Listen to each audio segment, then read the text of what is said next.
சரி கர்த்தர் சொல்கிறோம். அப்போ செய்கிறார சொல்லி கொடுக்குறோம். அல்லேலூயா. அப்போ என்ன அர்த்தம் அப்படின்னா, கிருபை 2 விதமான கேட்டகரி என்ன அப்படின்னா, ஒன் இஸ் காமன் கிரேஸ், பொதுவான கிருபை. இன்னொன்று ஸ்பெஷல் கிரேஸ், அதாவது தனி கிருபை, ஒரு இண்டிவிஜுவலுக்கு கொடுக்குற கிருபை, ஒரு யூனிக்னஸ், அது ஒரு யூனிக்காக இருக்கும், தனித்தன்மை வாய்ந்தது, தனி பெருமை வாய்ந்தது. இது தனிப்பட்ட ஒருவர்கள் நடிக்கிற கிருபையாகும். ஒன்று பொதுவான கிருபை, இன்னொன்று இண்டிவிஜுவல் கிரேஸ். ஒன்று காமன் கிரேஸ், இன்னொன்று இண்டிவிஜுவல் கிரேஸ், அதாவது ஸ்பெஷல் கிரேஸ் என்று சொல்லப்படுகிறது. சிறப்பு கிருபை என்று சொல்லலாம். சோத்திரம் 2 விதமாக இருக்கும். இந்த பொது கிருபை அப்படின்றது தேவன் மனித மேற்கொண்ட அன்புனால உண்டாகும். இந்த பொது கிருபை என்றது தேவன் மனித மேற்கொண்ட அன்புனால உண்டாகும்.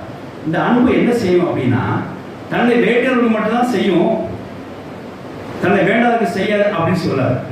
இந்த அன்பு என்ன செய்யும், மனிதப்படுத்துகிற எல்லாருமே தேவன் அன்பு வைத்தோம்னா, அவன் நல்லதாக இருந்தாலும் சரி கெட்டதாக இருந்தாலும் சரி, அவனுக்கு மனிதனுக்குரிய எல்லா காரியங்களும் பரலோகத்தில் அவனுக்கு கிடைக்கும். ஹல்லேலூயா. இது மனிதன் அறியாது இருக்கிறான். அவன் உடைச்சா அவன் சாப்பிட்றது கிடையாது.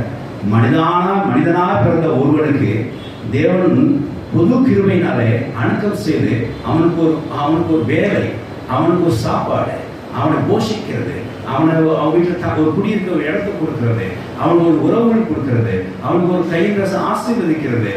இதெல்லாம் தேவன் பொது கிருபையினால மனுஷனுக்கு கொடுத்து கொண்டு தான் வருகிறார். இதில் பாவம் யாரும் கிடையாது.